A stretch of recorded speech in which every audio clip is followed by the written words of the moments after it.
Before Sigourney Weaver could return to Pandora, she had to go back to school. In Avatar, The Way of Water, now in theaters. A sequel to James Cameron's 2009 sci-fi adventure, the three-time Oscar-nominated actress plays Kiri, a 14-year-old Na'vi alien.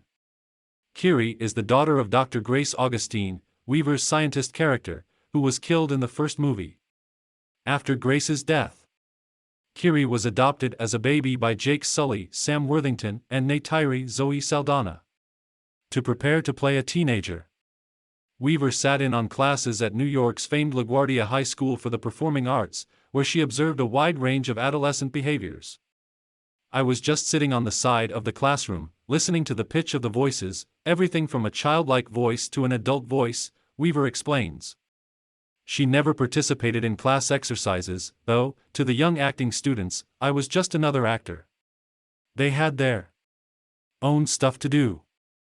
Avatar 2, Kate Winslet thinks Tom Cruise is fed up hearing about her underwater record when Avatar 2 picks up. Kiri is searching for answers about her father's identity while trying to unravel why she's different from other Na'vi kids her age. Over the course of the film, she learns to harness powers that are tied to the natural world and Iwa, the life force of the planet Pandora. Cameron approached Weaver, 73, about the new character way back in 2010. I wanted to get the band back together, says Cameron, who first directed Weaver in 1986's Aliens. Together, they discussed the idea of creating this girl who was more at home in the forest than she was with people, and had a connection to plants and animals that she didn't quite understand, Weaver says. Even before Cameron wrote it, he said to me, "Nobody else knows this about you, but I know that you are 14 at heart, anyway. You're so mature, and yet you're always clowning around, so I have no doubt that you can do this." James Cameron, Avatar, The Way of Water director talks replicating box office magic along with the rest of the Avatar 2 cast. Weaver trained in breath holding to shoot the film's aquatic motion capture sequences. She also joined her younger co-stars in learning underwater sign language and parkour. For scenes of Na'vi teens running along tree boughs or racing to the tops of floating mountains, I was determined to be able to do everything they did. I didn't want anyone to say, "She's kind of an old lady," Weaver says. We all had to be really fit. And parkour is a very good way of getting there. Other cast members participated in knife fighting and archery lessons. But Kiri is not a fighter, Weaver adds. She's a very gentle person. She can be filled with rage, and she's very sensitive to injustice and cruelty. But she doesn't use weapons. She has other powers. Avatar, The Way of Water review. Prepare for a visually stunning return to Pandora for Weaver.